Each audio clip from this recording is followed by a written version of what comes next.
Well, the Jeep gave up. It gave up. It turns over really fast. So it indicates to me that there's a timing chain failure. I'm not taking this all apart yet. What I did is I built another short block, well, actually an engine with the heads, and I'm just gonna swap engines. But we're gonna go through this real quick. Like, first thing we're gonna do is drain the oil. And for those who say, I can't do that, I don't have a shop. Well, I don't either. I have a concrete slab, but there was a time when I built my 48 Ford and I worked on it in the dirt. So if I can do it, you can do it. First thing, I've already rinsed out my oil pan, so it's ready to go. We drain the oil. So we've got our tools down here, and I can't see well because I don't have my glasses, but let's look at this. Maybe 14. I think so. Oh man, smaller than that socket. See if this fits it. Yeah, that's it. I don't know what size it is for sure, but here we are. We're going to drain the oil. Get this fancy little ratchet out. Well, don't have to have its extension.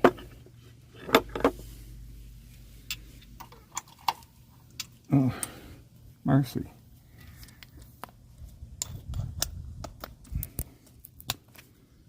Oh. So let's loosen this. Ah, that is tight. How come I tighten that so hard? Ah, man, what in the heck is going on here? I don't know.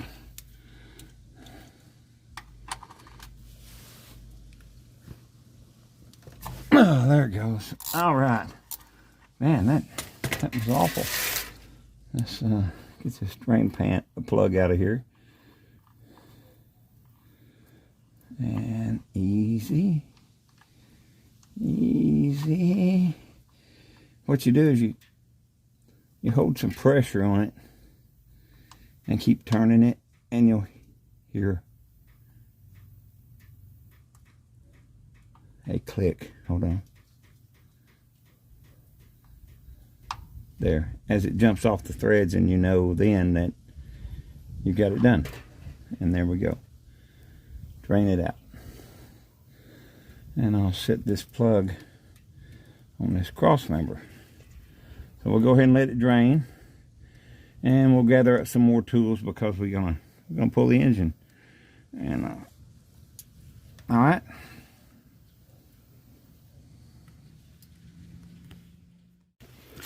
Next to the engine and transmission is a brace like this, and it's retained with a, like 8 or so bolts, and I believe have like a 15mm head. So we're going to crawl under it again with the appropriate tools and remove those bolts. It appears the oil seems to be drained out already, so I'm going to quickly screw the plug back in. Keep in mind I'm crawling underneath here on my back on this bed of cardboard. So see, there's 2 of the bolts on the bracket. There's one coming from the back side. There's 2 of them. And then there's some more bolts on this side. So instead of trying to manipulate this impact while I'm holding the camera, I'm going to put you down. So I'll be back when I get it loose. Okay, Got the 8 bolts out. That bracket fell right off. So now it's time to get in here and do the bell housing bolts and the torque converter bolts and a few more things. We'll mention it as we go along. We have a greasy mess to clean up though. So I guess next I'll do the starter, because I got to get the starter off in order to get to the torque converter bolts. I'm sure you all know that you should disconnect your battery cables before attempting to remove the starter. So we'll unfasten both of them. And we'll probably, oh, that's not going to come off easy. What is wrong with that? Stripped off, obviously. Let's see if it'll move. Oh, it does move. Come on there. Come on. There we go.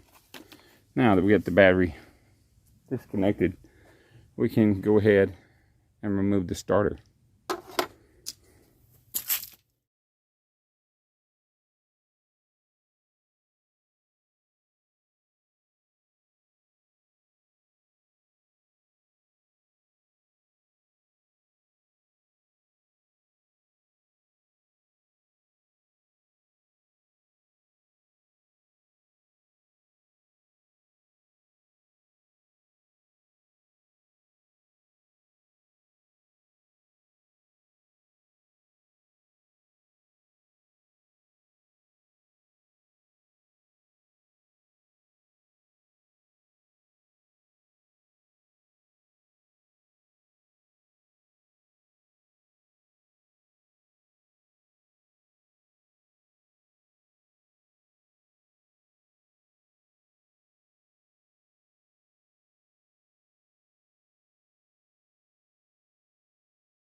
Here we go. I got the bolts out and the starter nearly killed me. It tried to get me. This cable, whoa, it tried to get me again.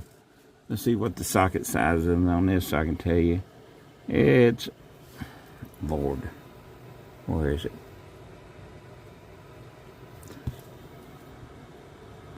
13 millimeter. Takes off this. And then you got the infamous yellow wire that just clips on. So you just pull it off. So 13 millimeter, and unclip the ignition wire, and the bolts retaining it or have 15 millimeter heads.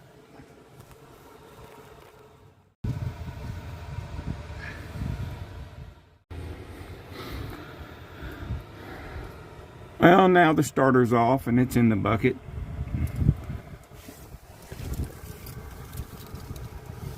So we can continue on. And I was mistaken about the torque converter bolts. You can definitely get through them after you remove the, what do you call it, that bracket. It's in the bucket. Dirt falling in my mouth. Not very nice. So we're gonna get the socket to remove the torque converter bolts.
The torque converter bolts appear to be, if I can read this in this darkness, 18 millimeters.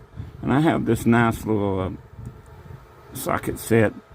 It's very low profile, and you can get in this little skinny spot here with it, and the ratchet that goes with it. Hold on.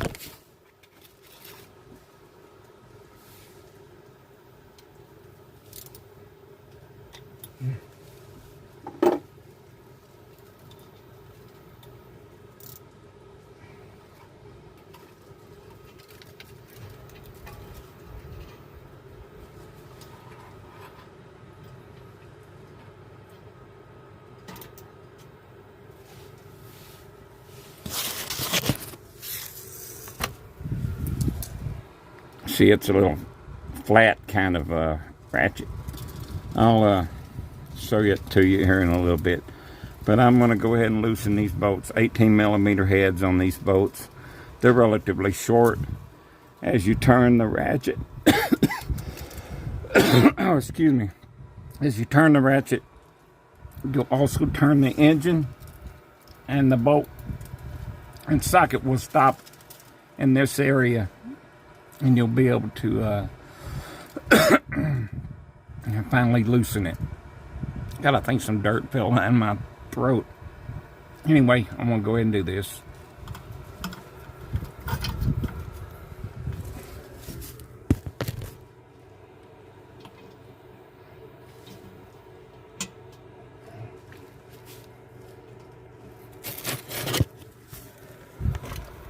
See if I can show you this turning. Alright, there we go. The flywheel turns. Engine turns over, actually. All of it. And, oh, it's tight. I'll have to get a little bit of leverage.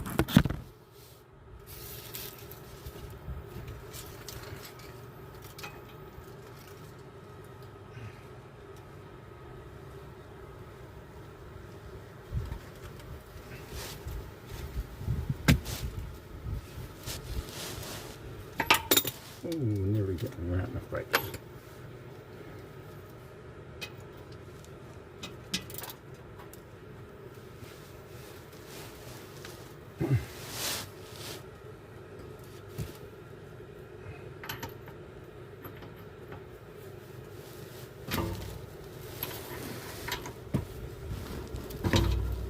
You motherfucker. Oh.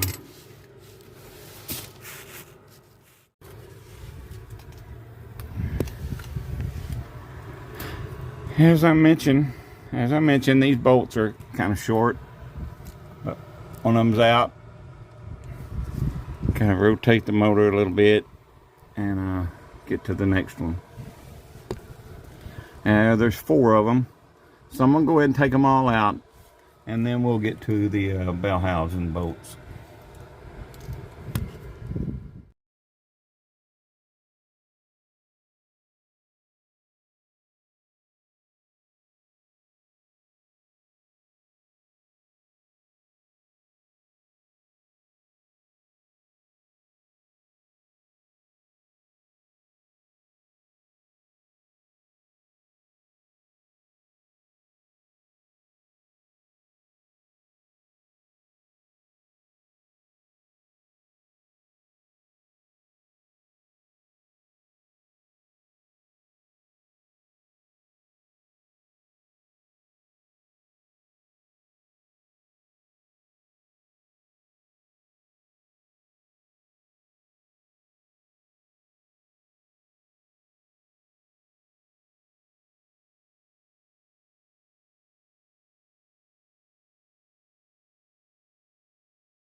Okay, got the bell housing bolts out. Now it's time to go to the exhaust flanges. And these bolts are all different sizes, it looks like. This side looks like they have a 1/2-inch head on them. Now, I want you to keep in mind this is not factory bolts right here. These are not. And I don't think, yeah, these are. See, they got these tabs on here, on these nuts. Those can be troublesome. But I think in this case, they're so oil soaked and they're relatively new. So I don't think they're going to give me much trouble. So I'm going to get a socket on here instead of this wrench. I may have to use the wrench on top to hold the head, but that's I don't know. I just don't know. But that definitely is a 1/2-inch head right there. But yours may not be. Sorry for the confusion.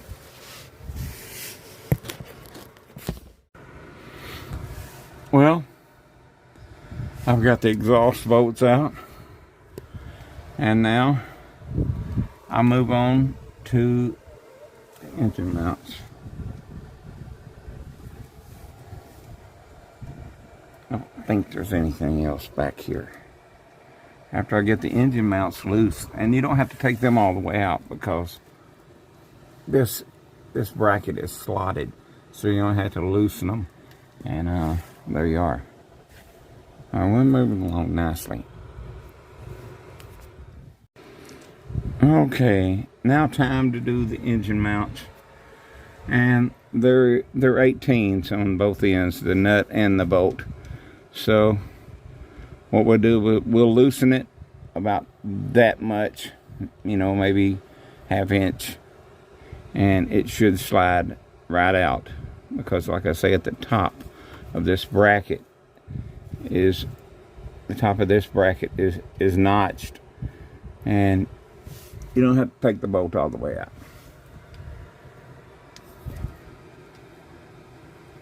So let's get her done before it gets dark. Okay, see how I got that nut backed off to the point where it's almost falling off, but it's not necessary to take it all the way off. The starter's loose. All the torque converter bolts are out. I believe that the ones down here, the bell housing, are out all the way around. Nothing up there needs to be undone. This will be getting out of the way just as soon as the engine gets up a little bit. We'll manipulate these, but nothing's really holding them. These cooler lines I'm talking about. Exhaust is loose on both sides, although it's kind of bound up a little bit. Nah, it's just hanging. I need to find a way to secure the transmission, and I believe we're done underneath of this dog. I can climb myself out of here. No, I need to take this loose. This battery ground. Look at that horrible ground right there. That's just awful, but it's very effective. So let me get that off of there. Maybe a 14, it looks like. Maybe 15. And I think I'll be done under here. Then I can go up top and take off the intake manifold, because that's the next process. Yeah, greasy mess. Greasy, nasty mess. Alright, I'm going to take this off real quick, like. Let's see if this fits it. No, not at all.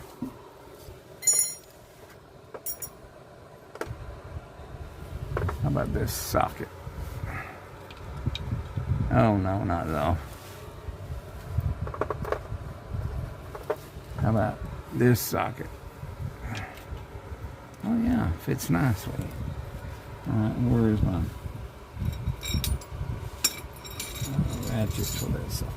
Oh, way over here. I don't know if I'm use it or not. I think I can get it. Yeah, I got it.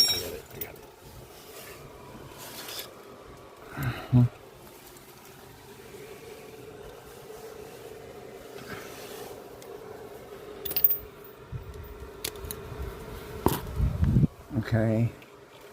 Oh, sorry about the fingers. Let's take this loose.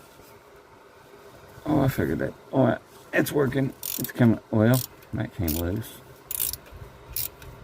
There's a lot going on here. There's just a nut that's on the stud. Crazy, huh? Alright, let's take this one off.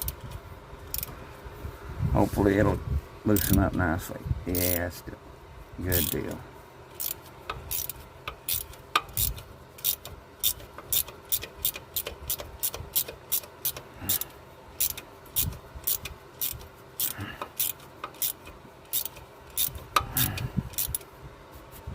Man. And I still don't have this off of here.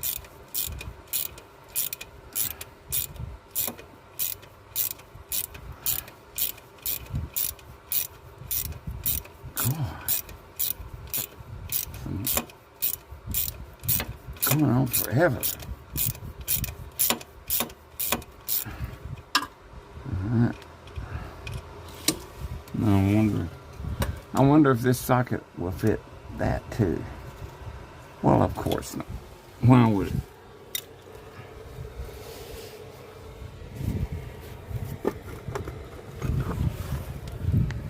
Let's see it this way. Nope. Sit this one well.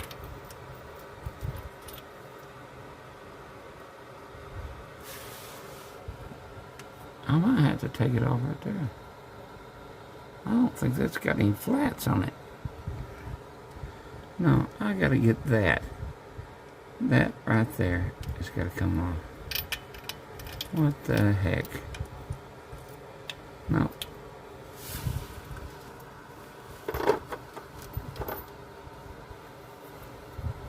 Yeah, that's like a smooth. That's smooth. There's no flats on that. I gotta find the socket that fits this. Son of a gun. Alright. Gotta go find this inverted Torx and get that loose, and then I can crawl out of here. And I think though I'm gonna go ahead. Like I say, all I gotta do is get this out. So I gotta go get a socket for that. Okay, I got the ground strap loose. Oh, ain't that lovely? What in the heck? Oh, that's just some stuff. Alright, so everything's undone. I do believe underneath. I believe. Might not be, but I believe it is. The next thing to do will be to take the intake manifold off and get to the top two bolts on the bell housing, and then we'll connect our fixture to it and pull this thing out. We're that close. So I'm going to end this video. This is the bottom side portion of removing the engine on a 2003 Jeep Liberty with two-wheel drive and a 3.7 V6. Thanks again for watching my videos. I really, really appreciate it. I apologize if I bored you or misinformed you or caused you to have any grief at all. But like I said in the very beginning, I do this on a small concrete slab. See, it runs out right past that grease rag before you get to the tires. If I can do it, you can do it. That's for sure. Alright, like I said, this ends this part of the video. Y'all have a great day.